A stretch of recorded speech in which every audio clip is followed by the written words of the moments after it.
Oke, berarti anak pian umurnya 6, 15 bulan. Berarti ngasih susu dari jam 6 pagi sampai jam 8 malam kira-kira berapa kali? Lebih 5 kali. Ada sekitar 7-8? Ya, Sekitar itu. Ada. Oh, itu gini. Memang sering sekali saya temui lah anak-anak itu bermasalah di makan. Duduk aja Pak, santai kita. Nah ini yang Bapak Ibu yang saya temukan yang orang tua yang kesekian bilang. Sayang dan sebenarnya gini, mengunyah itu merupakan ritual yang sangat membosankan bagi seorang anak. Anak-anak itu tidak mau mengunyah tapi kenyang. Apa itu? Susu atau ASI. Nah, makanya cara pemberian susu atau ASI untuk anak-anak yang di bawah 6 bulan dengan di atas 6 bulan itu berbeda. Jangan samakan. Kalau kita di bawah 6 bulan kan on demand namanya, semaunya dia. Kapan dia perlu kasih, kapan dia perlu kasih. Tapi kalau sudah di atas 6 bulan, kita sudah masuk namanya MPASI, makanan pendamping ASI. Ya, berarti apa yang mesti dikurangi? Susu atau ASI dikurangi karena makanan masuk nih. Nah, sekarang contoh ke anak pian umur 15 bulan. Diberikan pagi dari jam 6 sampai jam 8 malam sekitar 7-8 kali. Otomatis dia kenyang dia dengan susu. Akhirnya apa? Nggak mau makan dia. Nah, apa yang harus Bunda lakukan, ayah Bunda lakukan adalah buat jadwal makan. Itu penting sekali. Ya, umur segini nih makanan utama itu 3 kali sehari.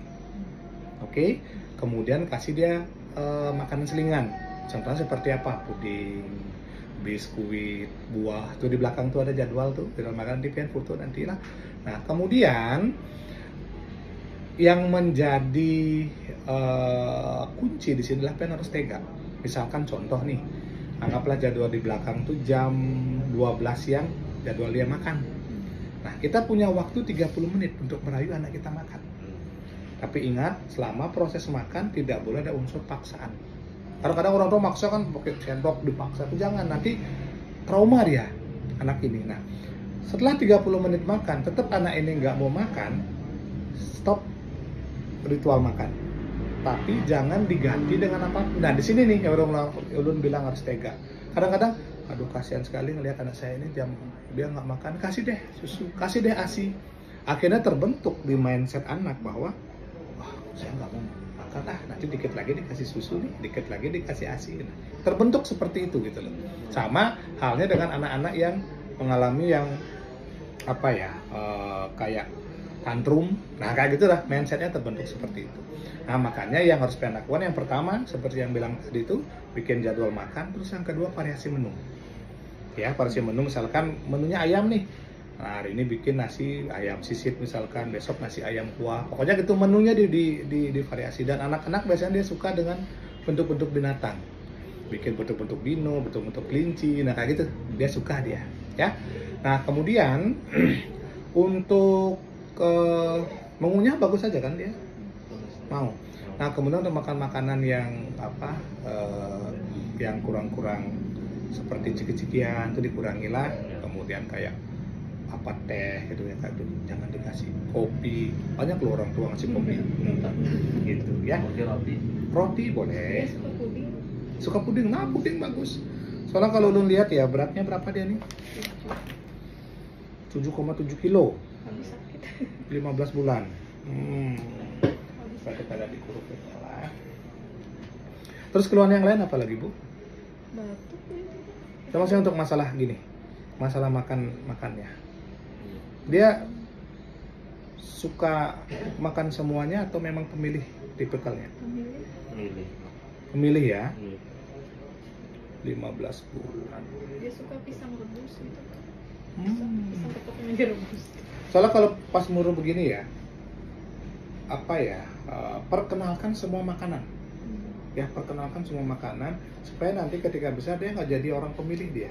Nah, kadang-kadang di sini orang tua ekspert kayaknya anak saya ini nggak suka makan telur deh gitu, karena anak saya ini nggak suka makan ayam, makanya nggak dikasih gitu. Akhirnya lama-lama terus tetap nggak bisa dia gitu.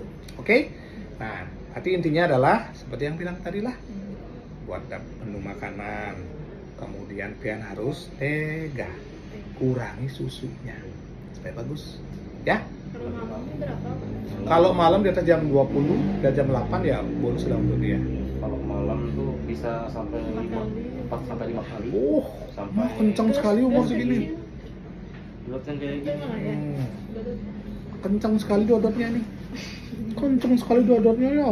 Nah, tapi penuh. Gitu. Oh iya, itu gede tuh untuk memang ukuran dia.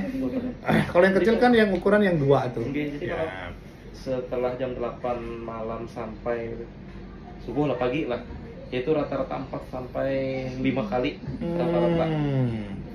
Makanya itu nanti pas siang lah, pas Oke. pagi dari siang. Pokoknya jam 12 dia nggak mau makan, 30 menit kita rayu dia. Dia tetap nggak mau makan, stop proses makan. Tidak boleh diganti dengan apapun sampai nanti dia jam 2. Misalkan jam 2 dia waktunya makan puding misalkan atau biskuit. Kalau dikasih puding sama biskuit. Itu makanya namanya reward and punishment. Maksudnya akhirnya kapan kalau dia jadwal makan nggak makan, apa punishmentnya? Dia lapar. Terus yang paling penting juga, anak ini belum bisa multitasking. Ya, belum bisa multitasking. Jangan nanti makan sambil nonton gadget, makan sambil bermain, nanti dikulum dia. Tidak mau dia ngunyah karena dia belum bisa multitasking. Nah, terus yang paling penting juga, temani dia makan. Misalnya jam 12 ini, pas dia jadwal makan, kita makan sama-sama. Dengan kita makan sama-sama ini ada ketertarikan dia untuk makan. Gitu. Oke? Saya kira mengerti ya? Semangat ya, pasti bisa kok. Pasti Pak. Ya? Makannya habis ini ya? Ya. Yuk. Om kurangi cucunya. Susunya dikurangi ya. Oke deh, bye-bye. Oke. Ya, sehat selalu lah. Ya. Dapatnya lah. Ini Pak. Ya.